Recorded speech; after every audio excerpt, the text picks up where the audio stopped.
Rachel and Piper, and today we're going to work on something called an emergency word. Now this is something to use in emergencies, and for your peace of mind and for her safety. It's a lot like come. The point is, she is going off somewhere, you need her to come to you, but if come is not working, you use this emergency word.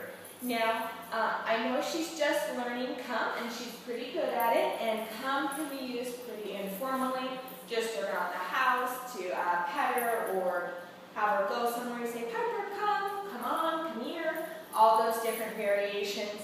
And she knows what you need, she'll pick up on that, but when you're not really practicing it, you don't always have a treat for her when she does come to you.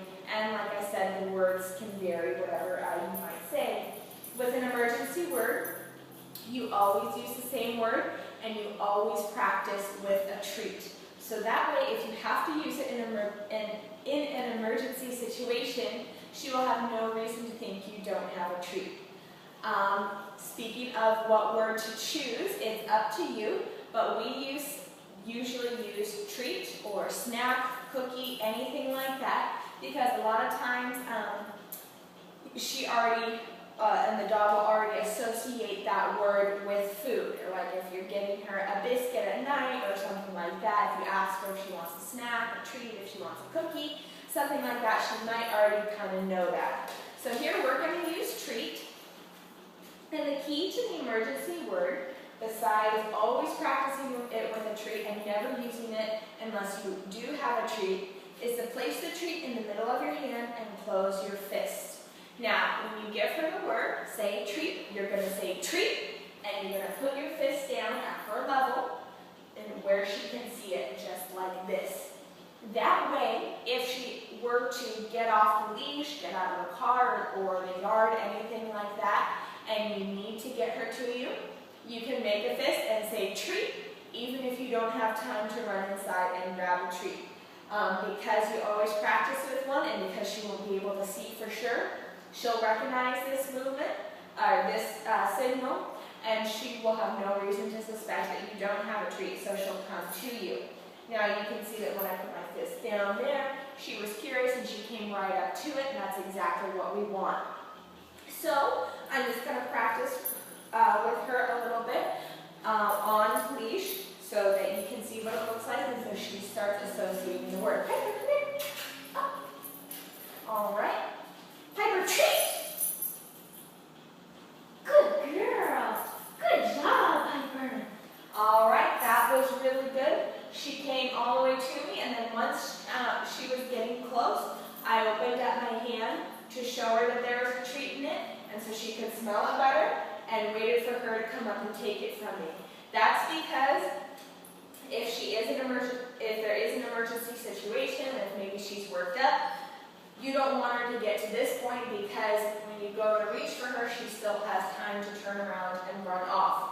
You want her to come up all the way to you so you can easily grab her and distract her with the treat, and then you can get a hold of her, call her for her safety. So, even if she doesn't come up all the way, open your hand at that time to show her the treat so that she does come all the way. Do that in practice, and then make her come all the way to you, even if you have a closed fist. So now, halfway back on the leash again. Treat! Good job, Piper. Good job. That was good. I'm going to have a little tighter leash this time. That way I can give her a tug and pull her towards me when I say treat, so that she learns to come quickly. That's really important. You want her to come as quickly as possible so she doesn't get distracted by anything else. So a little shorter leash. Treat! Good job. Good job, Piper. I have my fist right down there. I gave her a little tug just to encourage her to go faster. She got into a nice trot there, so that's what you want to see.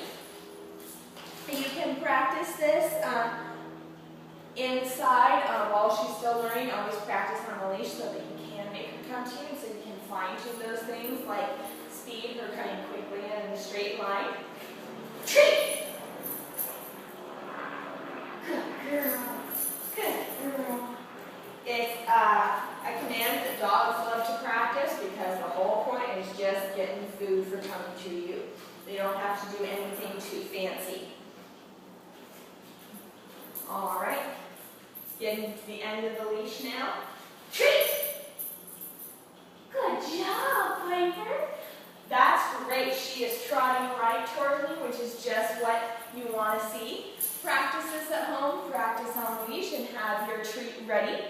And then as she gets better, once you're confident that she really knows it, try off leash, and then you can try with different distractions or longer leashes in different areas. Hope this helps. Practice this at home. Hopefully you never need to use it, but you want to be sure that she knows it well in case you ever do. This is Rachel and Piper. We are working on an emergency word.